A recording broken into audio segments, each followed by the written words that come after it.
Pozdravljeni. Na vrsto je prišel drugi prispevek iz serije posvečene veliki nagradi Avstrije. Danes si bomo ogledali, kaj se dogaja med kvalifikacijami.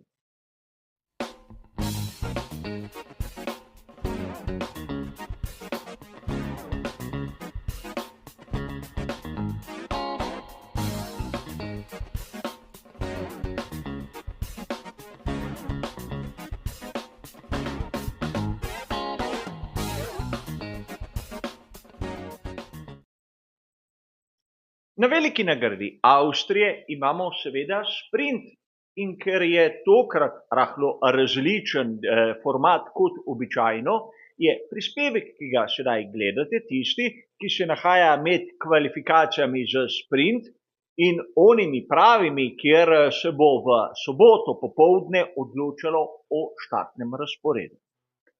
A kot običajno, tudi tokrat si bomo v prvem delu najprej ogledali vse tiste tehnične novosti ter zanimivosti, v drugem bomo pa skušali razumeti razmerje moči pred onimi pravimi sobotnimi kvalifikacijami. A začnimo s tehničnimi novostmi in kot običajno bomo uporabljali najprej one uradne vire, ki so nam navdušencem razpolago. In po dokumentaciji FIE so pri ekipi Sauber spremenili tisti spodnji profil na zadnjem aerodinamičnem stabilizatorju. Gre seveda za spremembo, ki je značilna za progo v Avstriji, kjer je treba imeti nizek zračni upor in visoko končno hitrost. Podobna zgodba pri tovarniški ekipi Mercedes, kjer so spremenili v bistvu isto podrobnost, ampak tu na žalost nimamo tako eksplicitnih fotografij, da bi lahko videli to malenkost. A po drugi strani bistveno bolj vidno je tisto, kar so spremenili pri bolidu Scuderia Ferrari. Seveda gre za tiste izstopne škrge na samem pokrovu pogonskega sklopa. In to v primerjavi s tisto prvo rešitvijo je edina sprememba Ferrarija SE pomišljaj 24 Evo tu v Avstriji. Pri ekipi McLaren so pokazali novo obliko prednjega aerodinamičnega stabilizatorja in seveda geometrijo prednjih obes. In čeprav na fotografiji ni tako jasno razvidno, kaj je novega, je tu tudi študija, ki jo je napravil Albert Fabrega, ki nam zadeve malce bolj podrobno oriše. A za konec seveda še tisto, kar so spremenili pri ekipi Racing Bulls. Namreč vpetne točke na zadnjih obesah, kar se tiče pest, so tu spremenjene, ampak na žalost, tudi če imamo fotografije, so te posnete tako, da pravzaprav kaj dosti mi navdušenci ne vidimo. In to so bile tehnične novosti. Kaj pa zanimivosti? Najprej se moramo ustaviti pri tistih dveh podaljšanih pogodb.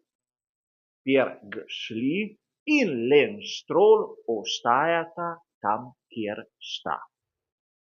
In čeprav so nekateri viri iz tega naredili pravo dramo, bi lahko dejali, da za enega in za drugega smo to mi navdušenci konec koncev pričakovali.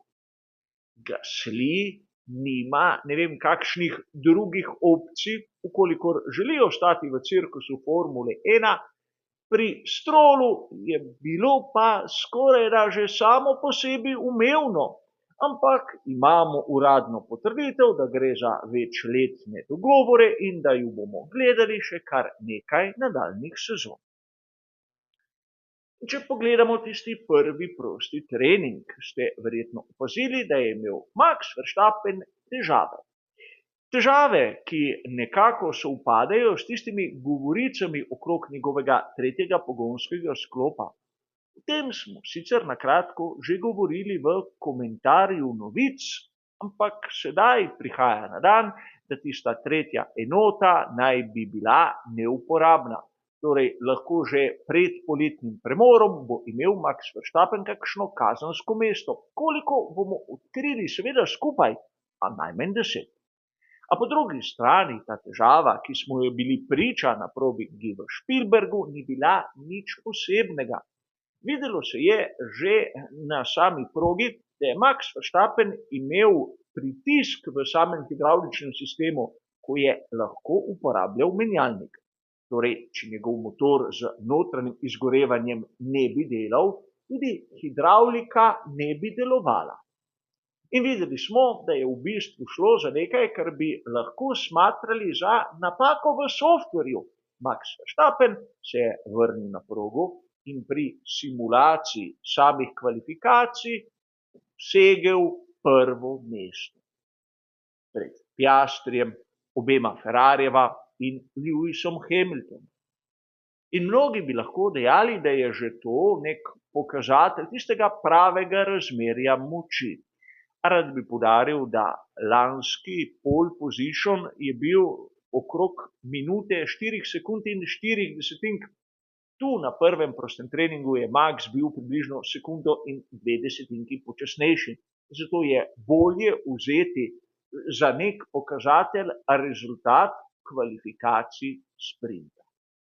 Sprint kvalifikacije velike nagrade Avstrije so nam dale marsikatero potrditev, prijetno in tudi manj prijetno presenečenje. In začnimo s tistimi malce bolj prijetnimi presenečenji, ki jih je marsikdo lahko tudi prezrl. Logan Sargent je bil tokrat hitrejši od Aleksandra Albona. V mojem spominu prvič.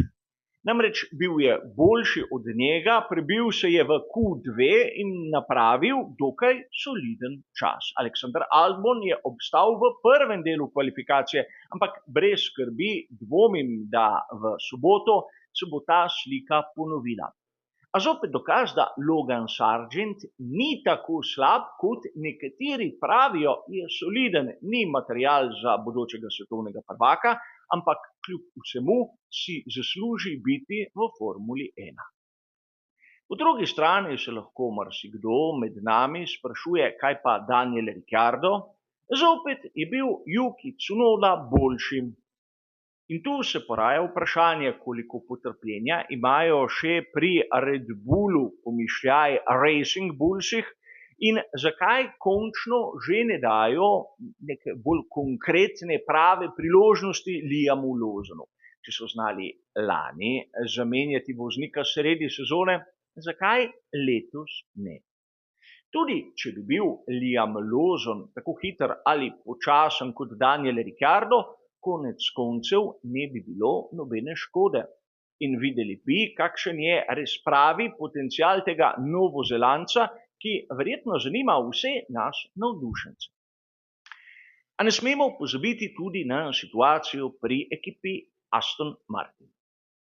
Namreč ne blestijo tako, kot smo jih vajeni, ampak v teh malce temnejših trenutkih smo lahko opazili, da je Lance Stroll prav tako hiter oziroma počasen kot Fernando Alonso.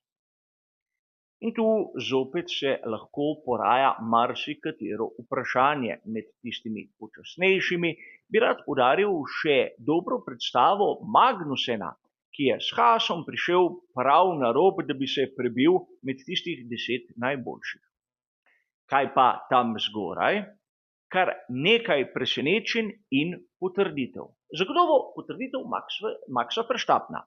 Bil je najboljši, najhitrejši in je pokazal vsem ostalim, da je on tisto glavno orožje ekipe Red Bulla. Sergio Perez je bil med prvo deseterico, ampak malce bolj v ozadju.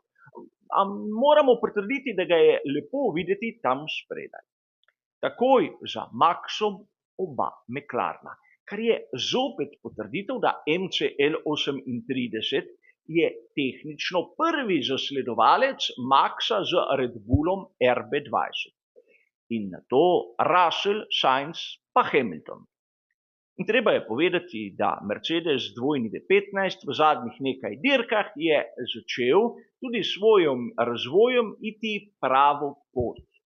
Težava, kot ponavadi, je pri Scuderii Ferrari, kjer so imeli, dovolite mi izrazu, zopet neke bizarne težave.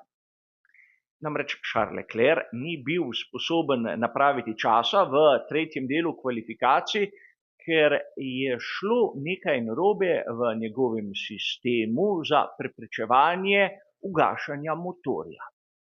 Ne vem, kaj naj bi šlo narobe, ali je voznik pritisnil napačno kombinacijo stikal ali softwarska napaka oziroma kaj tretjega. A dejstvo je, da zopet neka napaka, nek škrat, ki je Charlesu Leclercu onemogočila, da bi pokazal svoj talent. Upajmo, da v soboto, ko bo šlo zares za štartni razpored dirke za veliko nagrado, bo situacija drugačna. Ne smemo pozabiti tudi, da sta oba Alpina zopet v tretji skupini, kar pomeni, da njihova forma se počasi vzpenja. Izgleda, da so rešili težave z minimalno maso in kar naenkrat, kot po čudežu, je tudi njihov bolid A524 soliden, recimo temu konkurenčen, oziroma v tistem stanju, da se lahko konstantno bori za točke. Če si sedaj predstavljamo, kaj lahko pričakujemo od tistih pravih kvalifikacij, mislim, da Maxa tam spredaj zagotovo. Kot drugo bi lahko dejali, da prva zasledovalca bosta zagotovo McLarena, na to kot tretji sili vidim Ferrarija in Mercedesa, kar verjetno so misli, ki so prešinile marsikoga izmed vas. Charles Leclerc s svojim talentom bi lahko presenetil, kajti na en sam krog zna dati nekaj več. Ampak ne vidim ga v taki formi, da bi lahko presenetil Maxa, morda koga drugega. In tu velja poudariti nekaj. Pred samo veliko nagrado Avstrije smo lahko slišali prav izjave strani samega Leclerca, da bomo tu videli, kakšna je tista prava vrednost Ferrarija SF pomišljaj 24 Evo. Sam upam, da ni ta, namreč Mercedes dvojni V15 je izjemno blizu, kar v tem trenutku ni laskavo. A vseeno lahko opazimo, da kar naenkrat se je zadeva tako spremenila, da so tudi kvalifikacije postale bistveno bolj zanimive kot včasih. Čeprav vidimo zopet Maxa Verstappena tam na vrhu, so vsi ostali izjemno blizu in izjemno skupaj, kar daje napoved, da bodo seveda borbe na sami dirki za veliko nagrado Avstrije še kako napete in kako zanimive.